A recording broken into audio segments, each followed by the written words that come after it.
तो नमस्कार दोस्तों, आप सबका बहुत बहुत स्वागत है आपके अपने चैनल नॉलेज पॉइंट पीसीएम पर।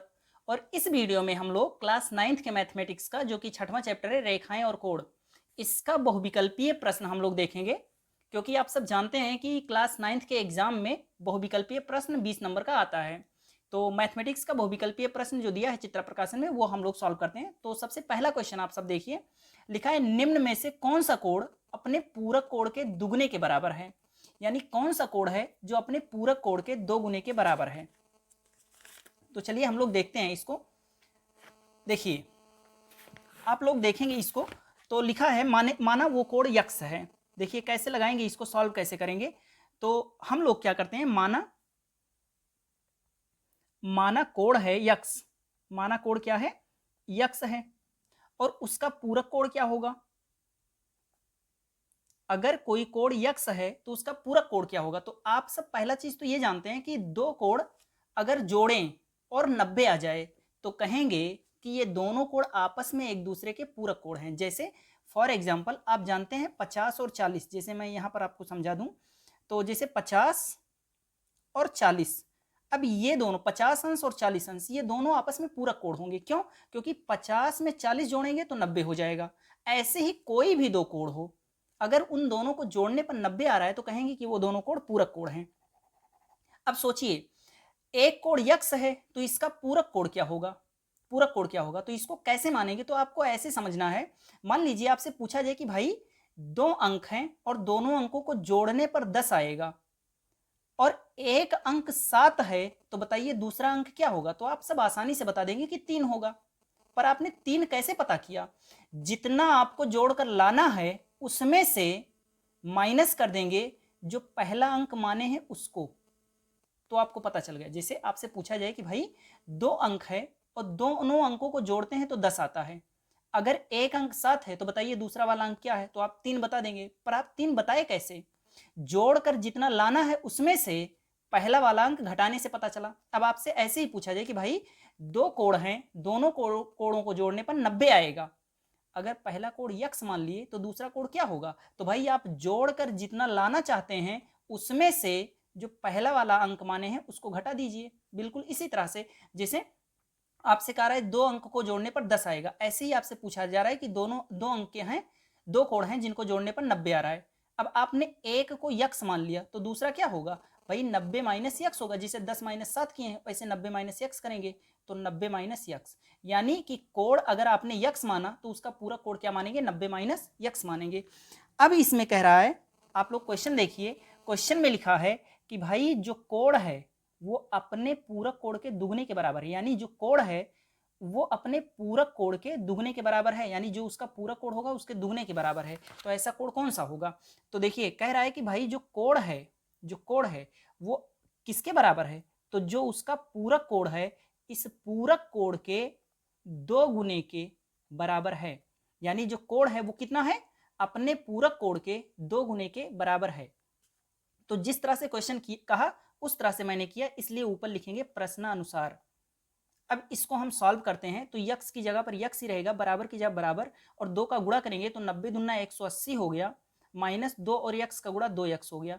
अब 2 यक्स को इधर ले आइए तो यक्स इधर पहले से है, 2 यक्स इधर आएगा तो माइनस में है, इधर आएगा तो प्लस में 2 यक्स हो गया, और बराबर इधर क्या बचा 180। अब 2 यक्स और 1 यक्स हो गया 3 यक्स, और 3 यक्स बराबर हो गया 180। अब 3 और यक्स के बीच में गुणा है तो 3 इधर आएगा तो बटे में आएगा, और यक्स बराबर हो जाएगा 180 बटा 3, और बराबर आ गया 60। तो इस तरह से 60 हमारा आंसर आ गया, यानी कोड क्या है 60। तो इस तरह से 60 हमारा आंसर आया, अतः ये बी वाला ऑप्शन हमारा सही होगा। तो मैंने लगा कर दिखा दिया आपको, बी वाला ऑप्शन सही होगा। अब इसी तरह से चलिए दूसरा वाला देखते हैं, यानी पहले का बी सही है। अब दूसरा देखते हैं, कह रहा है यदि 2x प्लस 60 तथा 3x दो शीर्षाभिमुख कोण है तो x का मान बताइए। शीर्षाभिमुख कोण क्या होते हैं, शीर्षाभिमुख कोण क्या होते हैं अगर आपको बताएं तो देखिए, जब दो रेखाएं एक दूसरे को ऐसे क्रॉस करती हूं तो ये कोण और ये कोण शीर्षाभिमुख कोण कहलाता है। एक ही शीर्ष के आमने सामने के कोण शीर्षाभिमुख कोण कहलाते हैं, और शीर्षाभिमुख कोण आपस में बराबर होते हैं। अब क्वेश्चन कह रहा है कि भाई एक कोण है 2x प्लस 60, एक कोण 2x प्लस 60 है और दूसरा कोण है 3x, और कह रहा है भाई दोनों कोण शीर्षाभिमुख कोण हैं, और शीर्षाभिमुख कोण जैसे इसके ऊपर एक है ये वाला कोण और इसके नीचे एक है ये वाला कोण, ये दोनों आपस में शीर्षाभिमुख कोण हैं और शीर्षाभिमुख कोण हमेशा बराबर होते हैं। क्वेश्चन क्या कह रहा है, आप लोग क्वेश्चन पढ़िए। क्वेश्चन लिखा है कि यदि 2x + 60 तथा 3x दो शीर्षाभिमुख कोण हैं तो x का मान बताइए। यही है, यानी कि भाई कह रहा है 2x + 60 और 3x शीर्षाभिमुख कोण है तो x का मान बताइए। और भाई ये दोनों शीर्षाभिमुख कोण हैं तो आपस में बराबर भी होंगे, क्योंकि शीर्षाभिमुख कोण हमेशा आपस में बराबर होते हैं। तो 2x इधर है, इधर 3x है, तो 2x को इधर भेज दीजिए। तो देखिए 3x इधर पहले से था और 2x के आगे प्लस है, अगर इधर आएगा तो -2x हो जाएगा। और 2x अगर इधर आ गया, देखिए 2x के आगे कुछ नहीं है तो प्लस है, इधर आएगा तो -2x हो गया, और इधर 60 अकेले बचा। अब देखिए 3x में से 2x घटेगा तो केवल x बचेगा, और इधर 60 है ही, तो x का मान 60 आ गया, यानी x का मान ही हमसे पूछ रहा है और x का मान हम लोगों ने निकाल लिया 60 अंश, यानी कि हमारा सी वाला ऑप्शन सही है, यानी 60 अंश। तो दूसरा का सी सही है, इसमें भी 60 ही आया, पहले में भी 60 ही आया था। तो अब हम लोग तीसरा नंबर क्वेश्चन देखते हैं। तीसरा नंबर क्वेश्चन क्या है, कह रहा है कि यदि दो रेखाएं एक ही रेखा पर लंब हैं तब वह रेखाएं आपस में होंगी। अब सोचिए आप कि एक ही रेखा पर दो रेखाएं लंब हैं, लंब मतलब 90 अंश पर हैं, तो ये दोनों रेखाएं कैसी होंगी, तो ये दोनों रेखाएं एक दूसरे के समांतर होंगी, ये कोई भी बता सकता है, बहुत सिंपल सा क्वेश्चन था। तो बी वाला ऑप्शन सही है इसका, समांतर। तीसरा देखते हैं, दिए गए चित्र में यक्ष अंश का मान बताइए। तो यक्ष अंश का मान क्या होगा, तो देखिए ये यक्ष है और इसी का शीर्षाभिमुख कोण 60 दिया है, तो यक्ष का मान भी 60 होगा, क्योंकि 60 का शीर्षाभिमुख 60 ही होगा, तो 60 अंश, यानी कि सी ऑप्शन सही है। इस तरह से देखते हैं पांचवा नंबर क्वेश्चन, और पांचवा नंबर क्वेश्चन में कह रहा है यम समांतर है यन के, यानी यम और यन समांतर हैं, तो यक्ष का मान बताओ, यक्ष का मान बताओ। तो भाई जब यम और यन समांतर हैं तो 100 अंश का संगत कोण है ये यक्ष, और संगत कोण आपस में बराबर होते हैं, तो ये 100 है तो यक्ष भी 100 होगा, यानी हमारा बी वाला ऑप्शन सही है, यही बी वाला ऑप्शन सही है, पांचवा का बी सही है। अब चलिए देखते हैं छठवां नंबर क्वेश्चन, और छठवें नंबर क्वेश्चन में कह रहा है कि दिए गए चित्र में तीन रेखाएं हैं, एक रेखा है ए बी, एक रेखा है सी डी और एक रेखा है ई एफ, तीन रेखाएं हैं, और कह रहा है कि तीनों संगामी है, संगामी माने वो पर ये दोनों सब मिलती हैं, तो यक्ष का मान ज्ञात कीजिए, यक्ष का मान ज्ञात कीजिए। तो चलिए इसमें यक्ष का मान ज्ञात करते हैं, तो मैं पहले इसका चित्र बना देता हूं आपके सामने, फिर हम लोग आराम से इसे लगाते हैं। देखिए छठवां नंबर क्वेश्चन का अगर आप लोग चित्र देखेंगे तो इसका चित्र कुछ इस तरह से है। देखिए एक ऐसे रेखा खींचा है, फिर एक ऐसे खींचा है, फिर एक इधर से खींच दिया है, और इस तरह से खींचने के बाद कह रहा है कि भाई ये वाला 4x है, ये 4x है। अब सोचिए आप लोग, अगर भाई ये 4x है तो ये भी तो 4x होगा, ये तो हम वैसे ही जान गए, भाई ये 4x है तो इसका शीर्षाभिमुख कोण ये है, तो ये भी 4x होगा, यानी ये भी 4x होगा। तो ये तो दिया नहीं है पर हम जान गए कि ये वाला भी 4x है। देखिए जो चीज हम अपने मन से समझ रहे हैं उसको मैं ब्लैक पेन से लिख दे रहा हूं, तो ये वाला भी 4x है, 4x है, या फिर मैं रेड से कर दे रहा हूं 4x। देखिए जो रेड से कर रहा हूं, जो अक्षर लिख रहा हूं वो समझिए मैं अपने समझ से लिख रहा हूं, और जो ब्लू से है वो किताब में दिया हुआ है।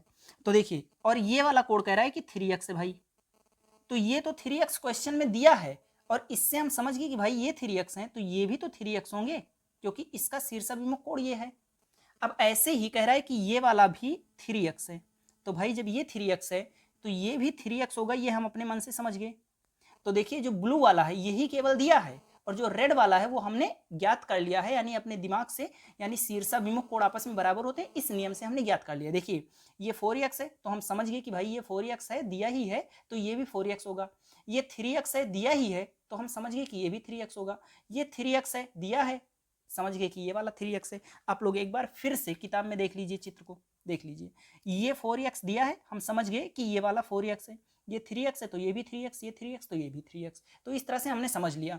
अब इसके बाद में हमें इसे लगाना है, और आप सब जानते हैं कि एक बिंदु के चारों तरफ के कोण जोड़ने पर 360 आते हैं, तो जोड़ दीजिए। देखिए 4x यहां से जोड़ते हैं, 4x 4x और ये 3x, तो 4 और 3 7 हो गया, 7 3 10 हो गया, 10 4 14 हो गया, 14 और 3 17 हो गया, और 17 और 3 20 हो गया, तो 20x आएगा, 20x। देखिए सारे कोणों को जोड़ दिए, और एक बिंदु के चारों तरफ के कोण मिलाकर कितने होते हैं 360, तो सब कोणों को जोड़े 20x और 20x बराबर 360। अब 20 को इधर भेज दीजिए तो x बराबर आ जाएगा 360/20। अब 20 से 2 से 0 कट गया और 2 से काटेंगे 18 दूना 36, तो 18 अंश इसका आंसर आ गया। तो छठवां का आंसर है 18 अंश। हम लोग देख लेते हैं कि कौन सा ऑप्शन सही है, तो इसका ये वाला ऑप्शन सही है। अब ऐसे ही 7वां नंबर देखते हैं, संलग्न चित्र में यल समांतर है यम के, तो यक्स का मान बताइए। आप सब जानते हैं कि देखिए, अगर दो रेखाएं समांतर हों, अगर दो रेखाएं ऐसे समांतर दी गई हैं, एक अलग टाइप का क्वेश्चन है, हल्का सा आप समझेंगे तो समझ जाएंगे। देखिए, अगर दो रेखाएं ऐसे समांतर दी गई हैं, कोई भी दो रेखा ऐसे समांतर दिया है, और इसमें यहां से एक सीधी रेखा खींचें और यहां से एक सीधी रेखा खींचें और कहीं पर भी लाकर मिला दें, इस तरह से, इस तरह से मिला दें, और फिर यहां पर एक रेखा खींच दें इस तरह से, तो भाई ये वाला कोण और ये वाला कोण के योग के बराबर ये वाला कोण होगा। मान लीजिए ये 1 है, ये 2 है, तो ये 1 + 2 के बराबर होगा हमेशा। यानी यहाँ का कोण जोड़ने पर ये वाला कोण आएगा। एक बार फिर से समझिए, जैसे मान लीजिए दो रेखाएं ऐसे समांतर हैं, तो यहाँ पर कहीं से भी ऐसे, कहीं से भी ऐसे मिला दीजिए, ऐसे कर दीजिए, तो इस कोण के और इस कोण के योग के बराबर हमेशा ये वाला कोण होगा। इसका एक प्रमेय है, अगर आप लोग पढ़े हैं पूरा अभ्यास तो आप लोग जानते होंगे। तो इस नियम से अगर हम लोग देखें ध्यान से, तो देखिए ये चित्र दिया गया है और कह रहा है कि भाई ये 20 है और ये 15 है, तो बताइए ये कितना होगा। तो 20 और 15 जोड़ेंगे तो ये यक्स के बराबर आएगा, यानी 20 और 15 35 हो जाएगा, यानी सी वाला ऑप्शन हमारा सही है। देखिए 20-15 के योग के बराबर होगा ये यक्स का मान, तो हमारा 35 अंश ये हमारा सही ऑप्शन है। 8वां देखते हैं, कहला यल समांतर है यम के, तो यक्स + y - z का मान बताइए। देखिए इस तरह से एक चित्र दिया है, सेम टू सेम 7वां जैसा है, पर इसको थोड़ा सा निकाल कर देखते हैं हम लोग। देखिए 7वां नंबर का चित्र मैं बना लेता हूँ पहले, फिर आपको समझाता हूँ। देखिए 7वें का अगर हम चित्र बनाएं तो चित्र हमारा कुछ इस तरह से बनेगा। देखिए एक रेखा इस तरह से मैंने खींच दिया, इस तरह से खींच दिया, और दूसरा रेखा भी खींच लेते हैं। देखिए मैंने दूसरा रेखा भी खींच दिया। अब इसके बाद भी इसमें दिया है, यहाँ से लाकर यहाँ तक किया है, खींचा है, और फिर इसको ऐसे मिला दिया है, तो ये कहीं भी मिलाए हमेशा नियम लागू होगा। और कह रहा है क्वेश्चन, क्या कह रहा है, कह रहा है भाई ये वाला यक्स अंश है, ये कितना है, यक्स है, और ये वाला कितना है, ये है जेड अंश, और कह रहा है ये कितना है, तो ये है वाई अंश। अब आपसे पूछ क्या रहा है, किसका मान पूछ रहा है, तो कह रहा है x plus y minus z का मान बताओ, इसका मान बताना है। तो कैसे बताएंगे आप लोग, तो आप सिंपल सा कैलकुलेट कीजिए इसको। देखिए सबसे पहले आप y का मान, मतलब इस कोण का मान निकाल लीजिए, इस कोण का मान निकाल लीजिए। तो इस कोण का नाम मैं अगर 1 रख दूं, या कुछ नाम रख दीजिए, ये मान रख दीजिए, कुछ भी रख लीजिए, तो 1 का मान क्या होगा। तो देखिए ये पूरा कोण 180 है, आप सब जानते हैं। मैं यक्स का मान निकालने की कोशिश कर रहा हूँ, सॉरी 1 का मान निकालने की कोशिश कर रहा हूँ, क्योंकि मुझे पता है 1 को और जेड को जोड़ेंगे तो y के बराबर आएगा, तो मैं 1 का मान निकालना चाहता हूँ। तो 1 का मान निकालिए आप लोग। तो कैसे निकालेंगे, तो आप सब जानते हैं कि भाई एक रेखा पर, कोई भी एक रेखा है, तो इस रेखा पर बना हुआ कुल कोण क्या होता है, 180 अंश। चाहे नीचे का पूरा कोण देखें चाहे ऊपर का, तो 180 अंश होगा, नीचे का पूरा कोण 180 होगा। तो आप सब जानते हैं ये एक सरल रेखा है, तो इसका ये पूरा कोण 180 होगा। यानी अगर यक्स प्लस कोण 1 अगर जोड़ेंगे तो 180 अंश आने वाला है। इसलिए अगर कोण 1 का मान निकालें तो 180 इधर है ही, यक्स के आगे प्लस है, इधर आएगा तो माइनस यक्स हो जाएगा, और इस तरह से कोण 1 निकल गया। अब कोण 1 का मान निकल गया हमारा, कोण 1 का मान निकल गया। अब आप सब जानते हैं कि भाई कोण 1 प्रमेय से लिख देते हैं, प्रमेय से आप सब जानते हैं कि कोण 1 को और जेड को जोड़ देंगे तो y के बराबर आएगा। आप सब जानते हैं कि भाई कोण 1 को और कोण जेड को अगर जोड़ेंगे तो ये y के बराबर आएगा, ये तो आप सब जानते हैं। अभी अभी मैंने 7वें में इसी प्रमेय का इस्तेमाल किया था। देखिए 1 को और जेड को जोड़ेंगे तो ये y के बराबर आएगा। तो फिर हम लोग क्या करते हैं, देखिए इसमें 1 का मान रख दीजिए, तो 1 की जगह पर क्या लिख सकते हैं, 180 माइनस यक्स मैंने लिख रखा है, तो ये 1 की जगह पर लिख दिए 180 अंश माइनस यक्स, और प्लस जेड है तो प्लस जेड कर दीजिए, और बराबर वाई है तो बराबर वाई कर दीजिए। अब सिंपल सा काम कर लीजिए, माइनस यक्स को सबको, यक्स और जेड को इधर लेकर आइए। तो देखिए माइनस यक्स माइनस एक्स जब बराबर के इधर आएगा तो प्लस एक्स हो जाएगा, और y प्लस में है ही इधर, और z के आगे प्लस है, अगर बराबर के इधर लाएं तो माइनस जेड हो जाएगा, और जब ये x और z इधर आ गया तो इधर क्या है 180 अंश। अब आप देख सकते हैं आपको मान किसका निकालना था, x plus y minus z का, तो x plus y minus z का मान आ गया है आपके सामने 180 अंश आ चुका है। तो इस तरह से मैंने लगा लिया इसको, और यहाँ पर सी वाला ऑप्शन हमारा सही है, यानी 8वें का सी सही है 180 अंश। अब हम लोग 9वां नंबर क्वेश्चन देखते हैं। तो 9 नंबर क्वेश्चन देखते हैं। 9 नंबर क्वेश्चन बेहद एकदम से आसान है। कह रहा है कि भाई पी वो क्यों एक सरल रेखा है, तो यक्स का मान बताइए। इसमें यक्स का मान बताना है, तो यक्स का मान बहुत ही सिंपली निकल जाएगा इसमें। देखिए आप सब जानते हैं एक रेखा के ऊपर के सभी कोण जोड़ने पर 180 आएगा, तो आप तीनों को जोड़कर 180 के बराबर कर दीजिए, इसका आंसर पता चल जाएगा आपको। तो चलिए इसको जोड़कर हम लोग बराबर करते हैं। तो सबसे पहला कोण क्या दिया है देखते हैं। सबसे पहला कोण दिया है 40 अंश, फिर दूसरा दिया है 4x, फिर दिया है 3x। 3 कोण दिए हैं। देखिए आप लोग, एक दिया है 40 अंश, एक 4x, एक 3x। तो 40, 4x और 3x अगर जोड़ेंगे तो ये पूरा कोण हो जाएगा, और पूरा कोण क्या है 180 है। तो यानी तीनों को जोड़ेंगे तो 180 भाई आने वाला है। अब देखिए बराबर लगाइए, 180 इधर है, 180 रहने दीजिए, 40 के आगे प्लस है, इधर आएगा तो -40 हो जाएगा, और इधर 4x 3x हो जाएगा 7x। अब देखिए 180 में से 40 घटेगा तो 140 बचेगा, और इधर है 7x। अब सोचिए, देखिए 140 तो इधर पहले से था, 7 और x के बीच में गुणा है तो 7 इधर जाएगा तो बटे में जाएगा, और 7 इधर चला गया तो x अकेले बचा। अब 7 से इसको काट दीजिए तो 20 सत्ते 140 आएगा, यानी x का मान हमारा 20 निकल गया। तो इसका 20 सही है, और ये ऑप्शन सही है, यानी 9 का ये वाला 20 सही है। अब चलिए 10वां नंबर क्वेश्चन लगाते हैं, और 10वां नंबर क्वेश्चन हम लोग समझते हैं। तो 10वां नंबर क्वेश्चन अगर हम देखें तो लिखा है निम्नांकित आकृति में इस चित्र में यदि ए बी समांतर है सी डी के, ए बी समांतर है सी डी के, और सी डी समांतर है ई एफ के, सी डी समांतर है ई एफ के, और कह रहा है पी क्यू समांतर है आर एस के, पी क्यू यानी इतना समांतर है आर एस के, ये इसके समांतर है। तो कह रहा है क्यू आर क्यू डी, यानी ये कोण दिया है 25 अंश, और सी क्यू पी दिया है 60 अंश। कह रहा है क्यू आर एस निकालिए, क्यू आर एस निकालिए, यानी इस वाले कोण को निकालिए। तो इसको निकालने के लिए मैंने एक चित्र बना लिया है कापी में, और चलिए आप लोगों को बनाकर दिखाते हैं। सबसे पहले इसमें देखिए क्या क्या दिया है, दिया क्या क्या है इसमें। दिया है सबसे पहला चीज तो दिया है ए बी समांतर है सी डी के, और सी डी समांतर है ई एफ के, यानी ये तीनों आपस में समांतर हैं, यानी कि एकांतर कोण, इन सब का नियम हम लोग लगा सकते हैं। और अगला चीज क्या दिया है कि पी क्यू समांतर है आर एस के, पी क्यू समांतर है आर एस के, एक चीज ये दिया है। तो ये दो बातें दी गई हैं, और दिया है आपको कि सी क्यू पी, कोण सी क्यू पी बराबर दिया है 60 अंश। देखिए सी क्यू पी का मान दिया है 60 अंश, और आर क्यू डी, कोण आर क्यू डी का मान दिया है 25 अंश। और आपसे पूछ क्या रहा है, आपको ज्ञात क्या करना है, तो ज्ञात करना है Q R S, Q R S का मान ज्ञात करना है। और क्यू आर एस कितना होगा, क्यू आर एस ये टोटल कोण होगा, ये पूरा कोण आपको ज्ञात करना है, ये इतना बड़ा कोण आपको ज्ञात करना है। तो कैसे ज्ञात करेंगे आप लोग समझिए इसको। देखिए सबसे पहला काम करते हैं हम लोग, केवल इतना ज्ञात करते हैं, केवल इतना ज्ञात करते हैं, केवल इतना ज्ञात करेंगे।